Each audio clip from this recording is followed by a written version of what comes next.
Hey there guys, how's it going? Nordic Warrior here. Yeah, I wanted to talk a little bit about the news that broke today. Errol Spence Jr. has reportedly pulled out of the fight against Manny Pacquiao, and instead, Manny Pacquiao is going to be fighting the WBA champion, Dennis Ugas, who of course is most well known for his controversial loss to Sean Porter. A lot of people thought he beat Porter, and he was basically given Manny Pacquiao's title that they took off him for inactivity over the lockdown period and whatnot. So I guess with Errol Spence pulling out, Ugas, it makes sense that he's the opponent just by virtue of the fact that he's got that belt. So yeah, I don't really have a problem with the Ugas fight. I think that Manny Pacquiao could have picked an easier fight. There could have been an easier opponent, but they got a guy who was convenient, a guy who was training to fight on the same card, a guy who's obviously in shape, obviously in camp. So it made sense. It was the right opponent as far as I'm concerned, because not only is he a decent opponent, somebody who's mixed at world level, it's somebody who's got a belt, and a belt that really should be owned by Pacquiao. So yeah, I'm looking forward to that one. I'm looking forward to Pacquiao versus Ugas for what it is. But let's talk about the Errol Spence situation. Now, a lot of people asked me over the course of the last 2 months or so to talk about this fight. I was asked to do a prediction and whatnot, and I didn't. And the reason why I didn't do a prediction, well, there's a couple of reasons, but the first reason is the fact that I already made a prediction for this fight back in 2019 after Errol Spence fought Sean Porter. And I pretty much told you guys what I think of this fight. I pretty much told you guys what I think should happen if the two guys were to get in the ring anytime soon. I think Manny Pacquiao beats the shit out of Errol Spence. I think he's a better fighter in every way, shape or form. And I think Manny Pacquiao is just too good for him. I've said so for quite a while. And even at 42 years old, I think Manny Pacquiao is just too fast. I think he's too sharp. He's too skilled. His technique is too good. And Errol Spence Jr., as I've been saying for quite a while, he's a good fighter. You know, he's a big, tough, strong welterweight who can punch. He's a southpaw, he's quite awkward, but he's a guy who's very limited defensively. He gets hit. Okay, I saw the Errol Spence-Sean Porter fight, and he got hit all night. In fact, a lot of people thought that Sean Porter did enough to win that fight. And the only reason that Errol Spence was even able to stay in that fight was the fact that he was allowed to get away with low blows for the entire 12 rounds. So, as far as I'm concerned, Errol Spence is not that good. Okay, he's got some ability, he's had some good wins, he beat the likes of Mikey Garcia, who was significantly smaller. He beat Kell Brook, who was significantly, significantly weight drained.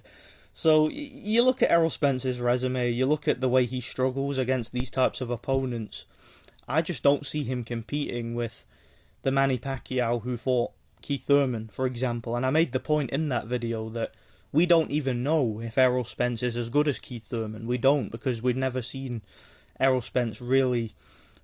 We've never really seen him prove it, have we? When he's fought a similar level of opposition to what Thurman has fought, like Sean Porter and Danny Garcia, I don't think that Errol Spence really looked any better. So, as far as I'm concerned, I think if this is a real fight, and I think if it was a fight that was fairly officiated, I think Pacquiao beats the crap out of Spence and beats him easily on points.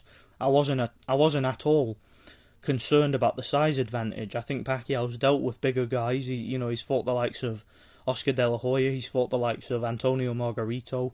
I don't think Errol Spence is any better than those guys. I don't think he's any more skilled than those guys.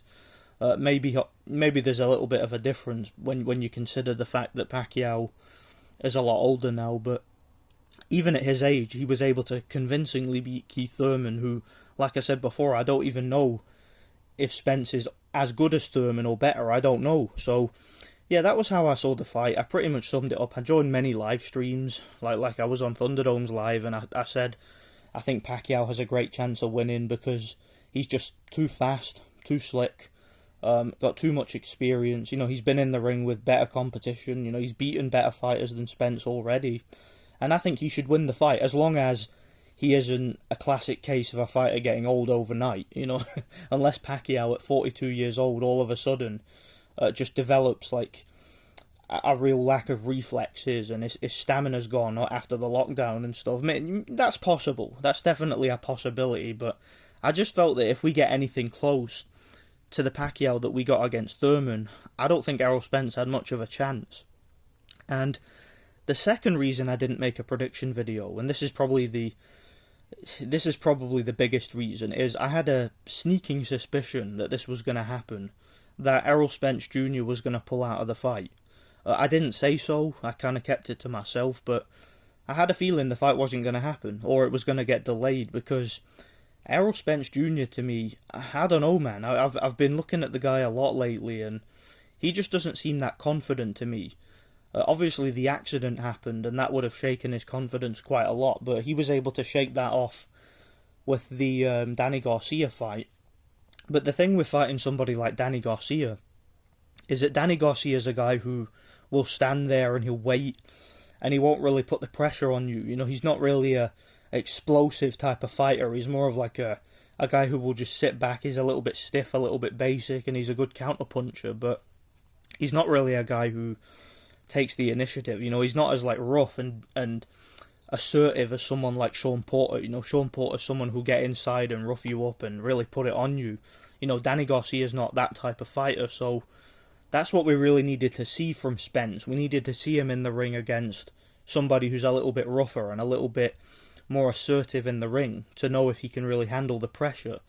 And obviously he couldn't, and that's why he's pulled out of the fight, because there's been reports of him getting beaten up in sparring.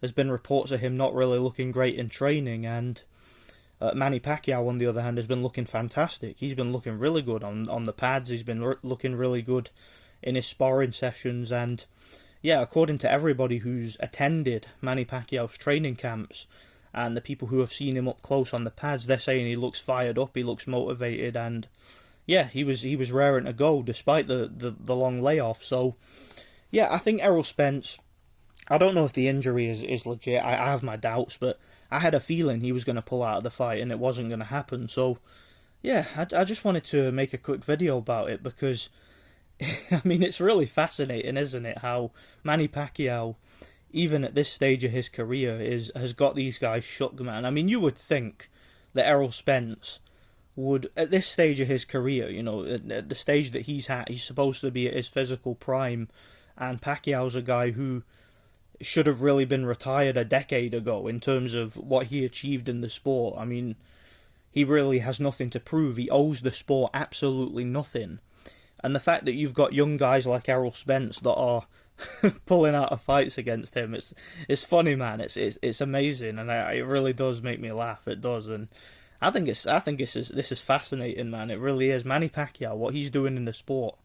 To think that I started watching this guy when I was in primary school, and this guy's still taking names. He's still kicking ass, man. Like, I mean, what a badass! What a G. So yeah, that's interesting, man.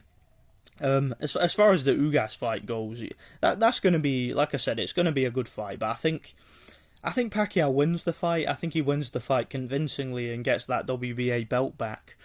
But it will be a fight that I'll definitely be tuning into. I've not really been following the sport lately, but I did watch one card recently. It was the Michael Conlan card the other day. I watched that. That was a good card. But other than that, I've not really been following boxing. So that's why I've not been very active on here. But yeah, I just thought I'd drop a quick video and talk about this. I know there wasn't really much context here, but I'll have a couple of videos later in the week. A couple of things that are on my mind that I want to talk about. So yeah, bear with me. Let me know what you guys think anyway. Shout out to Manny Pacquiao, man. 42 years old, still kicking ass. Still showing these young guys how it's done, man. And Errol Spence Jr., it's not a good look, man. It's not a good look for him. I mean, if he doesn't get his act together quickly and sign for this fight after Manny Pacquiao is done with Ugas, then that's not a good look. It's really not. It looks to me like he doesn't want the fight. And I always kind of suspected he didn't. Now, one thing that I did kind of think about a little bit, but I'm not really sure how realistic this is, but it's something that I think it's a slight possibility. There's a possibility that maybe this was planned and that the PBC wanted to get Manny Pacquiao ready to fight Spence, but they knew Spence was going to pull out and that Ugas was going to be the opponent. That's definitely a possibility. I'm not saying that that's for definite. I'm just saying that it's a theory. So maybe this is some kind of setup. Maybe they planned to put Ugas in the ring with Pacquiao. Maybe he was training for Pacquiao while Pacquiao was training for Spence. We know that does happen in boxing. You know, that was something that Don King was accused of doing. You know, when he was promoting back at his peak, he used to get certain fighters ready for fights, and then they would be training for somebody, but he would know that fight isn't going to go ahead. And the other guy that was going to be the replacement would be training for the guy. So I could see something like that happening here. Maybe Ugas was always going to be the opponent, and Manny Pacquiao didn't know about it. So maybe this is some kind of setup, because we know that the PBC have attempted to set Pacquiao up before. I mean, when he fought, was it Thurman he fought? He clearly won the fight by a wide margin, and they had it like a split decision. So clearly, it was supposed to be Thurman that was meant to win that decision, but because of the knockdown and the fact that Manny won the fight so convincingly, they just weren't able to go through with it. So I don't know, maybe they wanted to set Pacquiao up. Maybe they think that the Ugas fight will take something out of Manny before he fights Errol, and it'll give Errol a little bit more time to prepare. I don't know. We'll have to wait and see, but I thought I'd make a video anyway. Let me know what you guys think anyway. Thanks for watching. God bless.